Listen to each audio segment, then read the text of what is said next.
ஒரு டைரக்டர் தன்னோட மனசுல இருக்கக்கூடிய விஷயங்களை விஷுவலாலேயே சொல்றதை தான் டைரக்டர் டச்னு சொல்லுவாங்க. அந்த டைரக்டர் டச்சுகளை சம்பந்தப்பட்ட டைரக்டரே சொல்ற இந்த செக்மெண்ட்ல இன்னைக்கு இயக்குனர் மகிழ் திருமேனி அவருடைய டைரக்ஷன் டச் பத்தி சொல்றாரு. வாங்க பார்க்கலாம். ஒரு படம் அது எந்த ஜானரை சேர்ந்ததா இருந்தாலும் அந்த படம் வந்து ஒரு ஹியூமன் எக்ஸ்பீரியன்ஸை, ஒரு வாழ்வியல் அனுபவத்தை பிரதிபலிக்கணும் அப்படின்னு நினைக்கக்கூடியவன் நான். ஸோ நீங்கள் என்னுடைய படங்கள் பார்த்தீங்கன்னா அது வந்து தடையற தாக்கவாக இருந்தாலும், மீகாமனாக இருந்தாலும், இப்போ தடமாக இருந்தாலும், இது பொதுவாக ஒரு ஆக்ஷன் படம் அப்படின்னு நம்ம அதை வரையறுத்துட்டாலும் கூட அதுக்குள்ளே ஒரு கேரக்டர் ஸ்டடி ஒன்று இருக்கும். நம்ம வாழ்வியலோட ஏதோ சம்மந்தப்பட்ட ஒரு விஷயம் இருக்கும். ஃபார் எக்ஸாம்பிள் இப்போது இந்த தடம் படத்தில் நீங்கள் பார்த்தீங்கன்னா அந்த கவின் கேரக்டர் நிறைய பெண்களோட தொடர்பு வச்சு கொள்ளக்கூடிய ஒரு கேரக்டர் தான் அறிமுகமாகும். அந்த கேரக்டர் ஒரு இடத்துல பேசும்போது கூட சொல்லுவான், பொண்ணுங்களும் பசங்க மாதிரி தான், சுயநலமாகவே சுற்றுறாளுங்க அப்படின்னு சொல்லுவான். இதுதான் அவனுடைய ஆரம்ப புள்ளி. அப்படி தான் அவன் இருக்கான். அவன் ஏன் அப்படி இருக்கான் அப்படிங்கிறதுக்கு பின்னால் ஒரு காரணம் ஒன்று சொல்லப்பட்டிருக்கும். ஒரு படத்தில் ஒரு கேரக்டர் படம் ஆரம்பிக்கும் போது எப்படி இருக்கானோ அதே மாதிரி எண்டு வரைக்கும் இருந்துட்டான் அப்படின்னு சொன்னால் அங்கே ஒரு கேரக்டர் ஆர்க் இல்லை. மாறாக அவனுக்குள்ள படத்தின் ஊடாக அவனுக்குள்ள ஒரு டிரான்ஸ்ஃபர்மேஷன் நடந்தது அப்படின்னு சொன்னால் ஒரு மனுஷனாக அவன் மேம்படுறான், டிரான்ஸ்ஃபார்ம் ஆகுறான் அப்படின்னு அர்த்தம். ஸோ படம் ஆரம்பிக்கும் போது கவின் எப்படி இருந்தானோ அவன் அந்த மாதிரியான ஒரு மனுஷனாக தான் கடைசி வரைக்கும் இருக்கானா இல்லை. ஒரு பாயிண்டில் அவனும் மாறுவான். அவன் ஒரு மேம்பட்ட மனுஷனாக, ஒரு திருந்தின ஒரு மனுஷனாக அவன் மாறுவான். அது மாறுறதுக்கும் ஒரு ஒரு ஒரு ஒரு காரணம் ஒன்று இருக்கும். அவன் ஆரம்பத்தில் பெண்கள் மேலே ஒரு மரியாதை இல்லாமல் இருந்ததுக்கு எப்படி ஒரு காரணம் இருந்ததோ அதே மாதிரி அவன் மாறுறதுக்கும் ஒரு காரணம் ஒன்று கதையில் சொல்லப்பட்டிருக்கும். இந்த ஒரு விஷயம் என்னுடைய எல்லா படங்களையும் இருக்கணும் அப்படின்னு நான் ஆசைப்படுவேன்.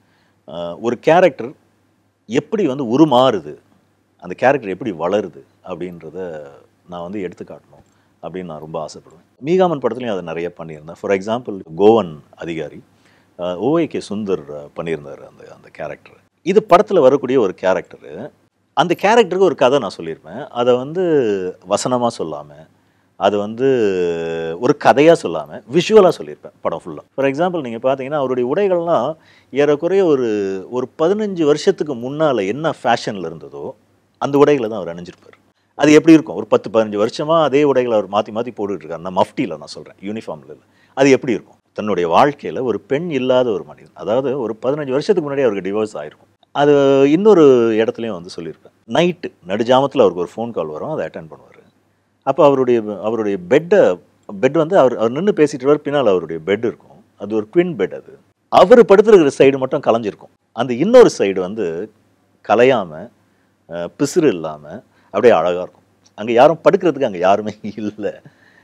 அவருடைய வாழ்க்கையில் அந்த இடம் வெறுமையாகவே இருக்குது அப்படின்னு காட்டுறதுக்கான ஒரு விஷயம் அதில் இருக்கும். அப்போ என்ன ஆனாங்க அந்த ஒய்ஃப்? அவங்க இருந்தாங்களா, செத்தாங்களா?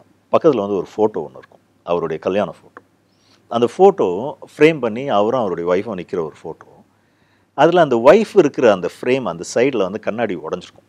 நம்ம ஒரு சமயத்தில் ஒரு கோவம் நம்ம ஒரு ஒரு ஃபோட்டோவை தூக்கி அடிக்கணும்னு வச்சுங்களேன், அது கீழே விழுந்து உடையுதுன்னு வச்சுங்களேன், அந்த மாதிரி உடஞ்ச மாதிரி இருக்கும். கோவத்தில் தூக்கி அடிச்சிடறோம். அதுக்கப்புறம் மனசு கேட்காது, போட்டு உடச்சிட்டோமே இதை அப்படின்னு தூக்கிட்டு மறுபடியும் அதை தொடச்சி அதை நம்ம தலைமாட்டில் வச்சோம்னா எப்படி இருக்கும்? ஸோ தன்னுடைய மனைவி கிட்டேருந்து அவர் பிரிஞ்சுட்டாரு. ஏன்னா அந்த பிரிவு ரொம்ப மியூச்சுவலாக நடக்கலை. அது கோவப்பட்டு சண்டை போட்டு அந்த மாதிரியான ஒரு பிரேக்கப் அப்படிங்கிற ஒரு விஷயம் இந்த மாதிரி விஷுவலாக சொல்லியிருப்போம் அது. ஸோ இந்த கேரக்டர் ஸ்டடி என்னுடைய எல்லா படங்கள்லையும் இருக்கும். பொதுவாக சண்டை படங்கள் அப்படின்னு நம்ம மேலோட்டமாக போயிடுறோம். நான் அந்த மாதிரி ஒரு சண்டை படத்தை தட்டையாக பண்ணணும் அப்படின்னு நான் நினைக்க மாட்டேன். அதுக்குள்ளே ஒரு கேரக்டர் ஸ்டடியும் வாழ்வியலோடு சம்மந்தப்பட்ட ஏதோ ஒரு விஷயமும் இருக்கணும்னு ஆசைப்படுவேன். அந்த மாதிரி பண்ணின ஒரு கேரக்டர் இது நீங்கள் என்னுடைய எல்லா படத்துலையும் பார்க்கலாம்.